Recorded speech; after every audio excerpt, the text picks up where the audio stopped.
chegando aí, fica à vontade, pode sentar aí, amigo. Tudo bem? Caio, prazer.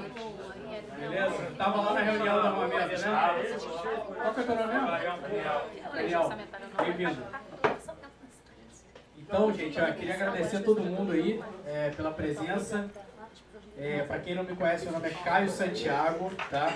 Eu criei esse grupo, né, que no começo eu batizei de Liberalismo Conservador Tracinho Niterói no Facebook. Isso foi em 2013.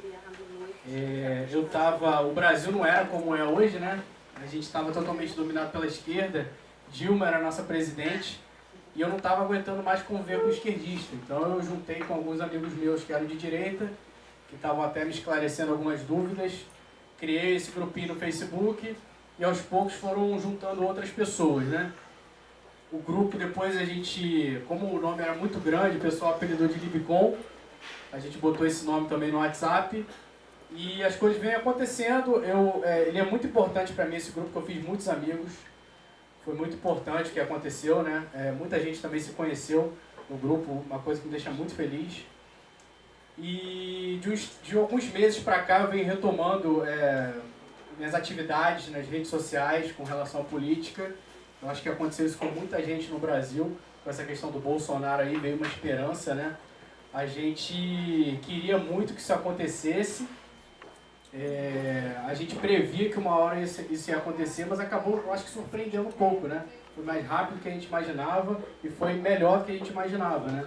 Não só Bolsonaro, mas, por exemplo, a bancada de deputados na Câmara superou um pouco as expectativas até do PSL, que eu fiquei sabendo, né? Então, fiz muitos amigos de direito, anotei algumas coisas aqui. Então eu marquei um encontro lá na minha casa, né, no mês passado, para reencontrar as pessoas. Foi um prazer muito grande rever todo mundo, quem pôde ir.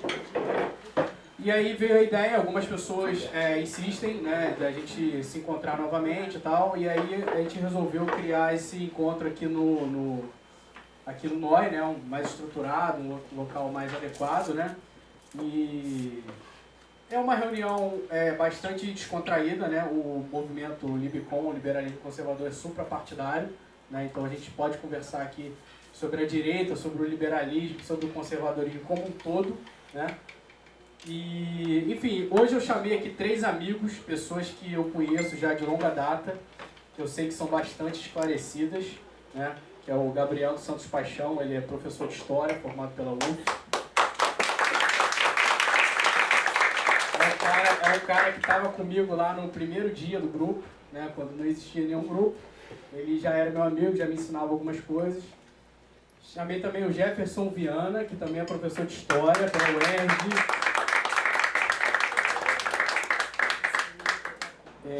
O Gabriel Santos Paixão, ele é mestrando, né, em História do Protestantismo, né?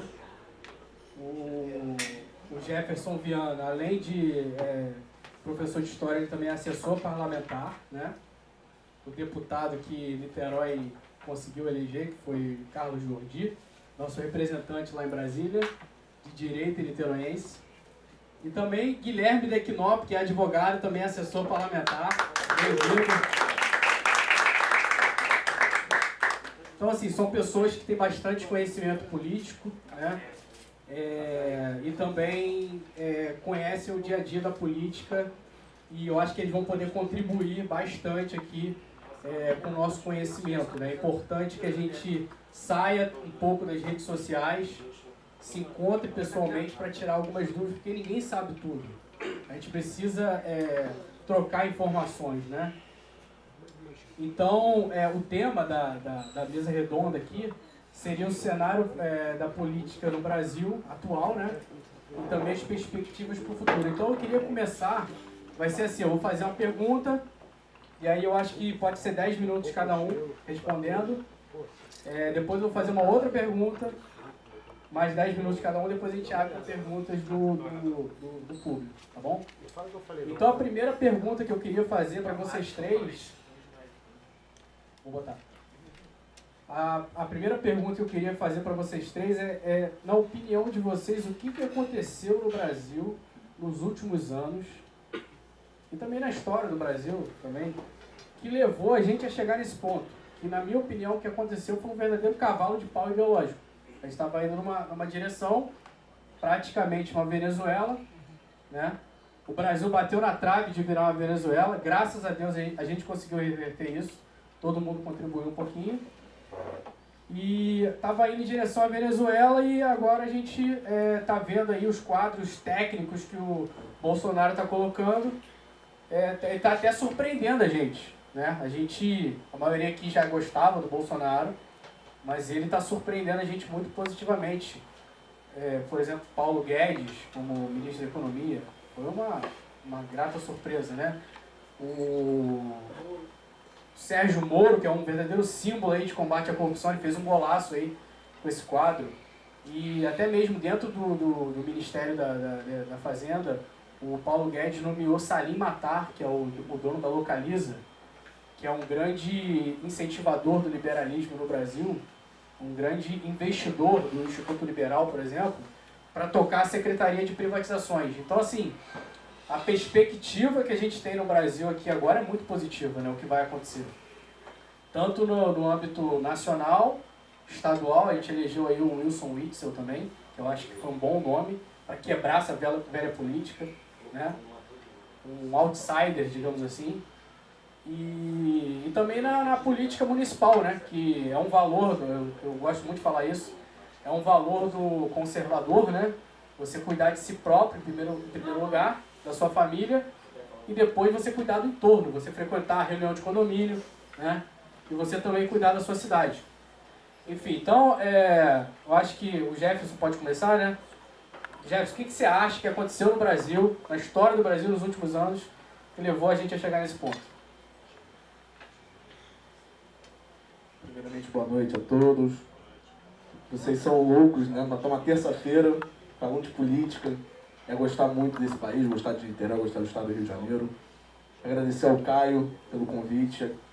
É muito gratificante estar agora de pessoas esclarecidas falando sobre as boas novas da política, como dizia o saudoso Roberto Campos, do sexo dos idosos.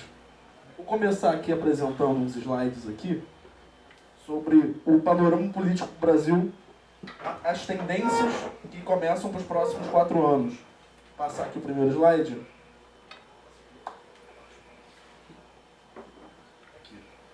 O que aconteceu nos dias 7 e 28 de outubro? Primeiramente, as elites políticas tradicionais de 4 estados perderam eleições estaduais importantíssimas. Em Rio de Janeiro, o grupo político que estava no poder desde 2006 com a eleição de Sérgio Cabral perdeu a eleição para o candidato Wilson Witzel. Em Minas Gerais, os grupos que se dividiam no poder entre o Fernando Pimentel do PT e o grupo do Aécio Neves foram varridos pela candidatura do Romeu Zema do Novo. Goiás, o grupo do Marconi Perillo foi varrido já no primeiro turno, um grupo que já estava no poder em Goiás desde a eleição de 98, uma eleição estrondosa ao Ronaldo Caiado. O Paraná, o grupo do Beto Richa, que já estava no poder desde 2010, perdeu a eleição para o Ratinho Júnior.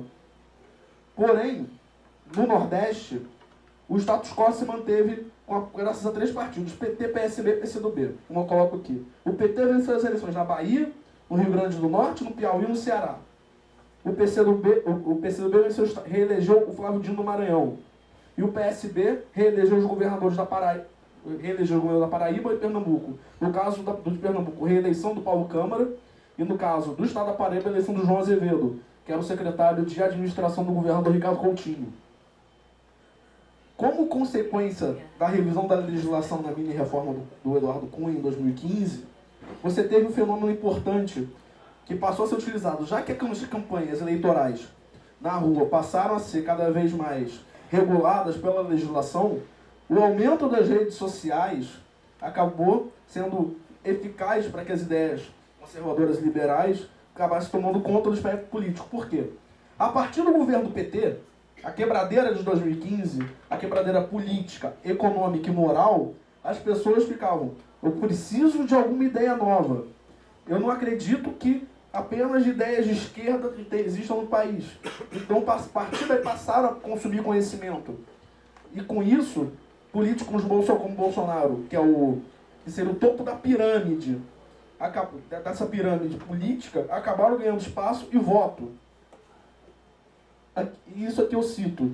Graças à difusão das ideias, as pessoas procurando novas ideias e novas soluções para os problemas criados durante o governo do PT a nível nacional, elas passaram, em vez de votar em políticos de esquerda, passaram a votar em políticos com espectros mais centro-direita.